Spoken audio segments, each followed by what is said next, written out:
Do you remove the side shoots from your indeterminate tomato plants? In this video, I'm going to show you how to do that. I'm going to explain what indeterminate tomato plant is, and I'm going to show you what to do to get the healthiest crop that you can without overgrowing it and to focus all the energy on growing big tomatoes. So let's get started. Here I am in my tomato patch right here, and I'm going to flip the camera and I'm going to show you what to do to remove side shoots, what a side shoot is, and let's start with an indeterminate tomato. An indeterminate tomato compared to a determinate tomato, these are words that you've probably heard on, you've heard of them, you've seen them on seed packets. What are they? If you don't know what they are and you're new to growing tomatoes, an indeterminate tomato plant is basically a vine. It's a never-ending vine. It's a vining tomato plant that grows. That has a central leader, and as it grows, it develops side shoots and it produces tomatoes throughout the entire growing cycle, not all at once, but like continuously. And so it's a vine, so it needs to climb. You need to suspend it properly, and if you do so, you'll have a plant that grows and grows, and depending on how long your season is, you will just keep growing tomatoes throughout that season. Now, a determinate tomato plant is a bushing type of plant. It's a bushing variety. It does not have a vine. It grows as a bush. It has side shoots, but it has like a finite number of tomatoes that will grow on that plant. So you don't need to remove the side shoots. You need to keep them all on the plant, and pretty much a determinate tomato will produce all its tomatoes at once. So as it grows, you'll see it'll be covered in tomatoes. They'll all ripen. Once they're ripe, you remove them, the plant's done. That's it. That's a determinate tomato plant. It has a maximum height of 3 to 4 feet or so, and that's it. Typically, to stake it, all you need is a tomato cage. Nothing crazy, and if it's a really small one, it doesn't even need anything at all, maybe just a stake. Whereas a determinate tomato plant will grow and grow and grow. Typically, it can be as tall as you let it get to. They grow well in greenhouses. They can reach the ceiling in a greenhouse, so that's an indeterminate tomato plant.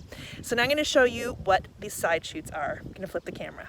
Okay, so here we are. Now the sun is shining kind of low right now because it is 7 o'clock in the evening, but I want to show you what a side shoot is. So, see if I can get that sun out of the way. Okay, so here is the central leader, comes from the ground, up, up, up, and this is the main vine, quote unquote, okay? And so the side shoot emerges right here. Here's the side shoot. So here's the main stem, here's a leaf, and here's a side shoot. I haven't removed it yet because I wanted to show you. So starting from the bottom, main vine, main stem, leaf, side shoot. Now let's see, here's another side shoot, so you get the picture. Basically it's an L, right? It's an L like this, and then you have a vine that grows, or a stem that grows from in between that gap. So we've got 1, we've got 2, 3, and that one hasn't developed yet. Okay, so if you don't remove these, and some people, people grow things differently. So, and people have different opinions about things. And I have experience growing tomatoes, and I have experimented with removing the side shoots and not removing the side shoots to see what would happen. And what I've discovered is when you don't remove the side shoots, this plant, so if by not removing this is a brand new vine, okay? It's a brand new main stem. And this is a brand new main stem, and this is a brand new main stem. And each joint will produce a brand new main stem. If you don't remove those main stems, the plant will grow in all directions. And unless you have extraordinary support for it, where you can actually grab each one, you have the width, you have the space, and you can support all these main veins, will be just like this one, this has to come out. So it's very simple. Now, people do things differently as well, depending on the type of conditions you have. If you've got like wet conditions, there's a possibility for blight. You want to use clean gloves, and you want to use a clean knife or snips, secateurs, and you want to make sure that you clean them off with alcohol between going to each plant, because you can bring disease from plant to plant. However, right now, I don't have any disease here in my garden. Typically, we don't get early blight in my garden. If I get it, it's late blight. So what am I going to do? I'm just going to go right here to this stem, and I'm just going to go like this and remove it. And that's going to go in my compost. And I'm going to do this one. All you have to do, again, when they're little, they come out really easily, as so. And it's gone. So that's it. Now, there's another one here. Same thing. I'm just going to go like this. quick, very gently, and remove it. Now this is not going to grow, and now all the energy will redirect itself back to growing this main vein, or main vine actually. But in the meantime, I'll keep my eye out, because right over there, I'm not sure if the camera is going to focus, but right over there, there's a tiny one coming, so I'm going to keep my eye on that, and I'm going to remove it when the time comes. And let's see over here, not just yet. Now down here at the bottom, this is one that came up because I had removed the lower leaves, so I'm just going to carefully remove that too. Now sometimes we miss these side shoots, and so what you can do, here I'm going to flip the camera again.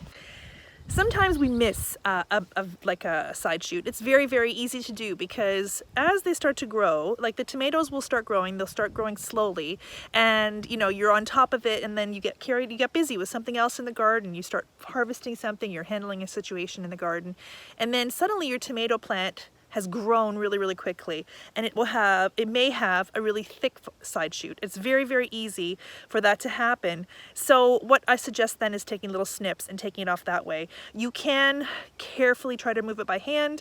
However, you do risk possibly tearing at the tomato plant, removing some skin, and you don't really want to do that. You want to keep it sealed up.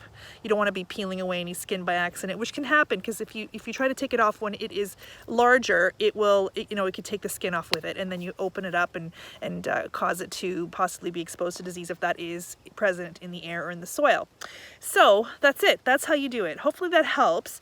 Now, this is basically, if you look at it, the side shoot that I removed is another little plant. So here I've got two little leaves, and here in the middle you can almost see tiny flowers forming. I'm not sure if you could see that.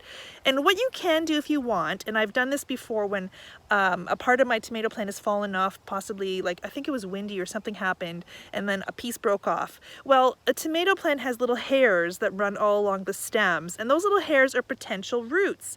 So what you can do is you could put it in some water. If you want to, let's say, propagate and get more plants later in the season, put it in some water, and it will develop roots, and you can plant it and have a brand new plant.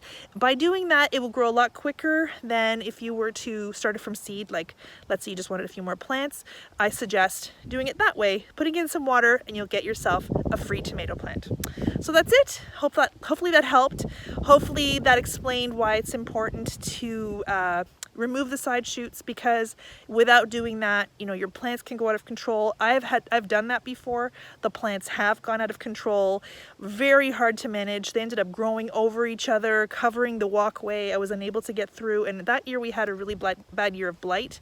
It was a late blight. It was wet, and underneath it was just all rotting and sludgy and gross, and there were hardly any tomatoes to be harvested that year. So I definitely recommend removing those side shoots to keep air going through the plant, to increase the oxygen, just the movement of air throughout the plants, and prevent blight, and then have a much stronger plant that focuses all its energy on producing tomatoes along that main vine of the tomato plant, indeterminate tomato plant.